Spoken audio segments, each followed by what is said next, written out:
What's happening, guys? Today we're joined by Garbgo again, so we are, and we thought, you know what, etc., etc. let's do something topical. You know, let's do something that something topical. I know I never do anything topical. See, when anything happens, I just don't do videos on it. You know what I mean? Normally, it's like the most pathetic drama ever, and it's like, oh, I don't want to do drama. That's no, I'm not interested. Well, with this, it's more the hubris and lack of balls. That's the real, thing here. That's but so you're on Twitter right now. Yeah, you're on Twitter. So is it okay for me to call the Dragon game racist now? Because the Hadozee are fucking atrocious, and the fact that this was released is unconscionable. Now, the thing is that slavery's nothing new. I mean, it's human history. Everyone's owned everybody else. To be fair, though, it is done by the elves. To be fair. And the elves in Spelljammer are a hard... The knife ears are at it again. Yeah, so the elves are like a hard analogue for the British Empire in Spelljammer. Colonialism. Yeah, pretty much. So I thought it was kind of funny. But like, let's see, what are they complaining about? What's the deal? So I mean, even then, it's such milquetoast writing too. So the first Hadozees were timid mammals, no bigger than house cats. Hunted by larger natural predators, the Hadozees took to the trees and evolved wing-like flaps that enabled them to glide from branch to branch. That's, it's like, okay, sure. Yeah. Several hundred years ago, a wizard visited Yazir, the Hadozee homeworld, with a small fleet of spell-jamming ships. Under the wizard's direction, apprentices laid magical traps and captured dozens of Hadozee. The wizard fed the captives an experimental elixir that enlarged them and turned them into sapient bipedal beings. The elixir, literally, it's like LOL magic. Yeah. What are you going to do about it? Yeah. The elixir had the side effect of intensifying the Hadozee's panic response, making them more resilient when harmed. Huh? That makes no sense. The wizard's plan was to create an army of enhanced Hadozee warriors for sale to the highest bidder. But instead, the wizard's apprentices grew fond of the Hadozees and helped him escape. The apprentices and the Hadozees were forced to kill the wizard, after which they fled, taking with them all remaining vials of the wizard's experimental elixir. Next slide, please. With the help of their liberators, the Hadozees returned to their home world and used the elixir to create more of their kind. In time, all Hadozee newborns came to possess the traits of the enhanced Hadozees. Then, centuries ago, the Hadozees took to the stars, leaving Yazir's fearsome predators behind. Wait, centuries ago? Yeah, so they've been in space for a while, from their own choosing. Well, didn't it say hundreds of years ago this whole thing started? Hold on, go back. All right. To the first slide there, because this is, what the fuck? Several hundred years ago, yeah. Several hundred years ago, and then it says centuries. Oh, go back, okay. And then it says, then centuries ago. So, okay, this is just horrible writing. Yeah. Which is it? Because hundreds of years ago, centuries, that's 100 years there, Skip. Yeah. Like, what the this is the coast. Why? Why are you like this? Okay. So, anyway, apparently, shortly after, the Hadozee took the stars, leaving Yazir's fearsome predators behind. In addition to being natural climbers, Hadozees have feet that are as dexterous as their hands, even to the extent of having opposable thumbs. Well, it would be opposable toe. Anyway. Membranes of skin hang loosely from their arms and legs. When stretched taut, these membranes enable Hadozees to glide. Hadozee wrap these wings around themselves to keep warm. Okay, but how are they wearing clothes then? You gotta explain that. So this is a more lazy wizard's writing. And the thing is, there's nothing wrong with creating a slave race. Let's be fair here. And even then, in the writing, their enslavers were encased their liberators due to this folly of a thing called emotion and regret. So, like, I don't see the issue with this writing. Well, and you have these fucking. The thing is, like, the big problem is because they resemble monkeys. That's what I believe it is. Well, even then, who the fuck cares? I mean, that's the thing. That's the thing. No one should care. This is a nothing topic. It's an absolute nothingness. People should be like, there's other things to complain about with this, but they're going to choose this instead. The thing that bothers me is, I think we talked about this on my podcast, was that, like, they said, oh, orcs are black people. We're like, no one cares. Much. And then this is like, okay, they have this. And then it's like, no one cares. Like, no one gives a fuck. Because even then, in the writing, it says, hey, their captors were, in fact, their liberators and helped enhance this fucking race. And when these Twitterites, these pronoun-bearing bearers of justice, were like, "You can't do this," and Wizard. I wish Wizard of the Coast would at least have the backbone to say, "No, this is our right. If you don't like it, deal with it." But they don't have never the gonna. fucking They're never going to nutsacks. do that. They're never going to be able to do that. They're too like- far down the rabbit hole. Like, see if something like this happened, like even just 3 years ago. Oh, actually, maybe a bit more. Maybe 4 years ago. I think nothing would have came of this. I mean, I'm going to say about 4 years ago. 3 years ago, maybe. You never know. It's hard to say. But it has been getting worse and worse and worse. The only way this is offensive and racially stereotyping is if you think black people are chimpanzees, which they are obviously not. It's just racism perpetuating racism. Well, I would argue we don't live in the satanic panic of D&D. We live in the racist panic of D&D. The racist panic. Yeah, that's well. The thing that's is, what you we're in. laugh, but that's not incorrect. Like, more than just black folks have been slaves. Have you guys heard of the Aztecs? Like, good God.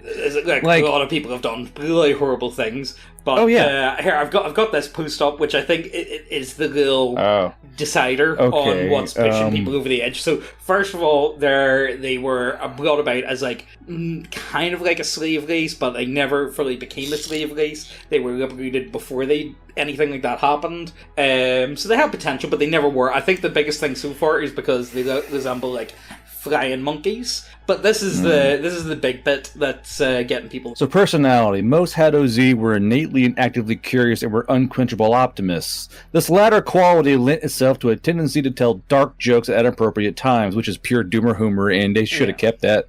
They were expressive, intensely so, resorting to loud whooping, fang-bearing, and snarling depending on the emotion. Hadozee were not philosophers. They gave little consideration to the ethics and morals of other races. They simply wanted to do good work and happy work. They took great joy in the simplest of shipboard tasks and chores. The Hadozee had a great love of the elves. The elves employed Hadozee often, but did not mutually respect them. Oftentimes, this love of elves resulted in flattery towards them. So again... So this is like a mix between, what do you call that one? The Song of the South with the happy slave and minstrel shows. I think that's what they're going for. Like, I get what they're saying, but if you see this and go, they hate black people, like, that's your own inborn racial stereotypes. Like, I think it is. I buy that. I completely think it is. If you read the term resorting to loud whooping, fang-bearing, and snarling, depending on emotion, you go, yes, African Americans. What the fuck is wrong with you? I can see it perfectly, Yeah, it's in my mind's eye right there. I cannot see it. I mean, like, it's so obvious. It's so racist. What are you guys talking about? Of course it is. But the fact is, like, they should have just stuck to their guns. No. This is our original slave race. They're free now. It's only a part of their history. It's not like they're currently slaves. They weren't really slaves anyway. Like, they managed to escape before they got sold off. So, Well, it's like they're going to be like the Unsullied in a way. Like this weird, like, chimpy army. Come to think of it, they did get, like, genetically... So, would you mix in eugenics into this in some way? I guess if you felt so inclined to, we're like, yes, eugenics. But even then, who the fuck cares? Why is it like? Why couldn't they just go? No. This is our original race. We're keeping this. Just play the game. No. Wizards immediately bent the knee and were like, we're so sorry, we should have done better. And like they're comparing this to like the Tuskegee, like the fucking Tuskegee experiment. Like, this is just like the Tuskegee experiment. Like, I don't think they gave black pilots, super serum and made them like more intelligent. No, what the fuck? Like, no, they give them syphilis. Let's be serious. Yeah. Right, you slimy human maggots. We has been working hard at Neckbeardia to get the bestest little people that monies can buy. We got all the boys here. We got the boys, the lizard boys, vampire boys, all the boys over at Neckbeardia. Oh, we also got some pretty girls too. But I can't really make out which one's the boys and which one's the girls sometimes. But anyway, I need more monies to get more DACA, so get on over and order some now, you filthy pigs. Every video that we post, we're going to be giving away all of our homebrew content to one lucky winner. Every video. All you have to do to be in with a chance to win is to be subscribed, leave a comment, and like this video. And today's lucky winner is this guy. Well done! Well done! To claim your prize, just send an email to neckbeardia@gmail.com. Now let's get back to the video.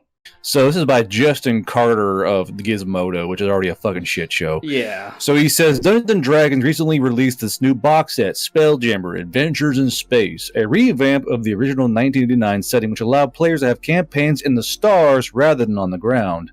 Like previous playbooks, Spelljammer's Astral Adventurer's Guide has introduced 6 new playable races. You can't say races; it's playable. Was it folk? Yeah, probably is folk with an X. Yeah, folks. Oh yeah, no! You don't find that. They got to put an X on it. And it's lore behind one of them that's recently landed in the TTRPG giant in controversy. When are they not in controversy nowadays? Well, you see, this is the bit that gets me the most, though. Like, it's the fact that Wizards have been bending over backwards for this group of people for years.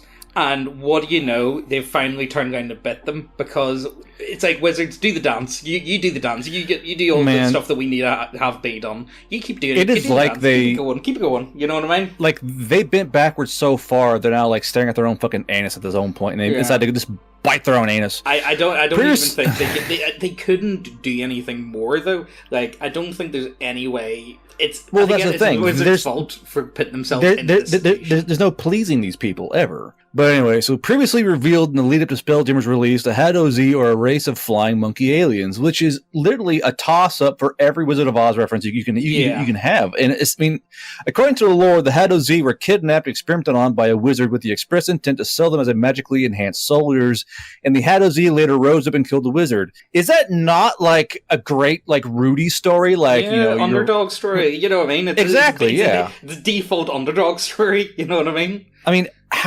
how do they not love? Say they are as racist as they are, which they are. How do they not love the idea of a bunch of space chimpanzees rising up and killing an evil white elf wizard dude? Yeah, like that should be a slam dunk in their core. Like, oh yeah, kill the oppressors, but no, they're still mad about it. Anyway, so the backstory for the Hadozee draws parallels to real-world events of people being forcibly experimented on against their will. Does it draw parallels? Everyone on this planet has had shit done to them. Yeah. Such as the Tuskegee experiment. No. So here's the thing. This is a straw man. This is an obvious 4th grade straw man. The Tuskegee experiment was them giving these black pilots venereal diseases. Okay. The Hadozee were given super serum to make them smarter, more resilient, and tougher. It's basically this is more akin to like fucking Captain America than the Tuskegee experiment. Like, fucking spare me. This shit drives me up a fucking wall because they are being false on purpose. Yeah, they are drawing a false parallel to make their own stupid fucking racist argument have water. By doing this, you get virtue points, and virtue points is more valuable than money these days, Garfield. You need to remember this. You need to think of them likes and retweets on Twitter, man. You just don't get it. You're not progressive like me. That's all. What do these guys turn their points in for? Like a free premium bull to fuck their wife? What's the point? Much. These next 8 paragraphs are so telling. So I'll go between all of them and then we'll comment on them. So notably, the Hadozee were first introduced in 1982 during the 2nd edition days of D&D, and none of this new lore was part of their backstory back then. The backlash to this has been swift. It's been very swift. Yeah. And Wizards of the Coast deleted the lore from all digital versions of Spelljammer. They also released a public apology saying that not all Hadozee-related content was properly vetted before release. Oh, well, we just didn't read over it, what we printed on. Check. How did this get in here? Which one of you scamps did this? Yeah, like 1 page is just solid gamer word. It's like, how did that get out? Oh my god. Oh, did you see that? Come to think of it, that actually happened about a month ago. So I can't remember what company it was, but essentially what happened was they put in like human variant. So they did, and then I saw that. Yeah, and they put in human gamer word. It was like, what? I thought that was kind of funny. Well, and again, they used a version of the Spanish word for black in Oid, I'll say that much. Yeah, pretty much. But, so basically it says, future physical editions won't feature the new Hadozee lore, and a thorough internal review is being done, which will see the company take necessary actions once it's completed. We failed you, our players and our fans, and we are truly Sorry, wrote the D&D team. Throughout the 50-year history of Dungeons & Dragons, some of the characters in this game have been monstrous and evil, using descriptions that are painfully reminiscent of how real-world groups have been and continue to be denigrated? Yeah. Okay. That's not what my brain said in my head. We understand the urgency of changing how we work to better ensure a more inclusive game. So here's the paragraph that makes my fucking blood boil. Racism in regards to D&D has been prevalent for decades, as several races across the franchise's history are in some way linked to racist stereotypes. Orcs, for example, have commonly been portrayed as evil and brutish. In the beloved Curse of Strahd setting, have been called out in the past for stereotypes of Romani people. So tell me, dear writer, Mr. Justin Carter, when you see an orc, who do you think of? Because when I see an orc who just loves to be a Mongolian-based boy and run around and make people his bitch. Oh, but no, apparently, for me, see... I mean, for me, I see the English. I see the North FC. Like, that's all what I see. But again, let's go England! Score some fucking goals! Yeah, exactly. That's what they've always got, like, English accents anyway, so, like, you know, it just adds to it. But most fantasy releases have some degree of, like, English accents. You know, like elves have English accents, dwarves have Scottish accents. You know, could you imagine like an actual orc at a fucking North FC? Let's go England, score some fucking goals. Honestly, I think they would enjoy it. I honestly don't see anything that long. Like, you know, would someone from Northern England be upset whenever they see like an English like a 40k orc is essentially, like, that's what they're based off, English football hooligans. You know what I mean? See, what I don't get is that this guy's obviously racist, because Mr. What's his name? Mr. Justin Carter, when he sees an orc, he sees a black person for some fucking reason, because he's bent in the head. But here's the other thing. Stereotypes of a Romani people. The Romani people have a culture, a set culture, which you can see, like, you can tell a Romani culture visibly, and from speaking culture and art culture, traveling culture, they have a culture. If you base something off of a culture, it's not being racist. It's saying, hey, appropriation, you know, appropriation. My apologies. You just don't get it. You're not progressive like me, so I'll explain to you, because I'm super progressive, and I'm down with, like, you know, the Twitter crowd, you know. So pretty much, if you intend to include any form of culture into your setting, you're not allowed to really put that much in. You can put in stuff like food, for instance. Food is a really good one. You can't really put in music and stuff, because again, music can be it's a nifty one. Any form of, like, if you enjoy anything from the culture, particularly, you know, that is definitely appropriate cultural appropriation, and you should be you should just forget about it, man, because that's just straight up evil. Like, you know, you know who the biggest culprits are? Weebs. See, weebs in Japan, hyper racist. Like, you know, they especially your love of Japanese animation, that's got nothing to do with appreciation. That's evil, man. That's all I'm gonna say. You know, how dare you enjoy something that another group of human beings created, and you also would like to enjoy it. So Garblu got that angry there that his whole computer room started to fill up with steam, because steam started shooting out of his asshole, his ears, everything. Like, you know, he just got that worked up, and the room just got full of steam that his computer just shut down on him. So we forgot where we were, but we're back after about, like, 20 minutes or so. Yeah, Gizmodo. So he sees things through a racist lens. That's obvious. Like, oh, you must... It's this weird thing the left does. I don't get it. It is what it is. But let's see here. Okay, here it is. So back in December of 2020, the Dungeons & Dragons team talked about their plans to do better in this regard, either through sensitivity readers or by mechanical changes to particular races, so players can get away from those stereotypes. What does sensitivity readers mean?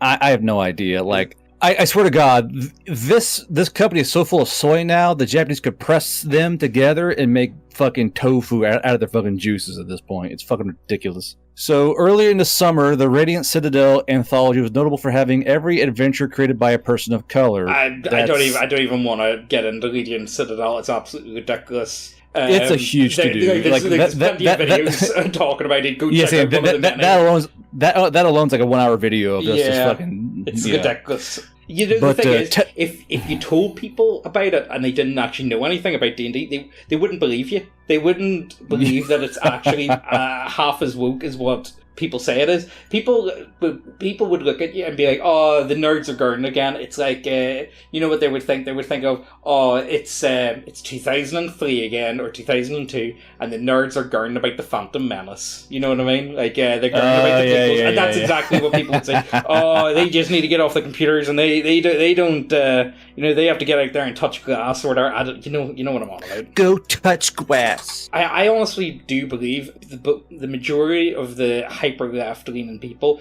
don't actually have any interest in role playing games, or money to buy role playing games. I don't think they have any interest in them at all. The only reason why they want to get into them, again, I think it's to do with the geek chic trend that started a while back. That is true, yes. Well, it's also due to Stranger Things and Critical Role and yada yada yada. Like, once Matt Mercer said that the crabgrass required permission to be pet, it's like, oh, okay, here we go. You know, like, it just went downhill. Like a semi truck going down towards Las Vegas. Per Matt. I almost feel bad for him in a weird way. So well, the thing is, you're not wrong. You see, Matt Mercer had his own vibe going, but I swear to God, this has to be true. I'm of like like Alex Jones mode. I think there's a committee controlling Matt Mercer. I swear to fuck. Because like, you know what it is. You know what it has to be. I think it's a California thing. It's being an actor as well. You know, you have to get picked for roles. You know what I mean? And therefore, if you want to get picked, you need to be more likable. So therefore, you have to share the same worldview or the same whatever as these people that are picking you for the set roles. You know what I mean? There's that TG meme like, "LOL, it's fucking Namek," because nothing happens. Like, literally, it's gone from an exciting, if not entertaining, campaign to fucking box checking, and honestly, you can see like Matt Mercer and and Travis Willingham seem so checked out from the game now, and I swear to God, there's got to be a fucking committee or a board controlling that fucking process. Like, it used to be Matt Mercer and friends playing D&D. It's why it was fun to watch. Like, oh, here's this voice actor guy playing D&D with other voice actors. Now it's like a business, and it's like the light is fading because they're not able to do what they want to do, and it's just like it's very corporate. Would that be turning corporate? Turning the frogs gay. Like very corporate way of doing D&D. But back to Hadozee thing. Like, the thing is, this isn't a great story. It's not a bad, like, the Hadozee were being planned out to be super soldiers that basically they're being planned out to be the Unsullied in Spelljammer, basically.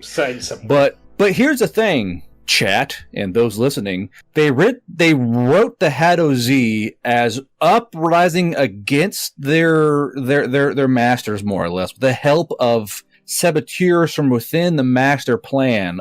Basically like the Iron Eagle shit. Yeah. So they rose up, they beat this evil wizard, and then used his elixir to better themselves as a race. Where's the fucking problem? Where's the issue? This, like, as you said, this is a great underdog story. We were about ignorant animals, and now we are a spacefaring race.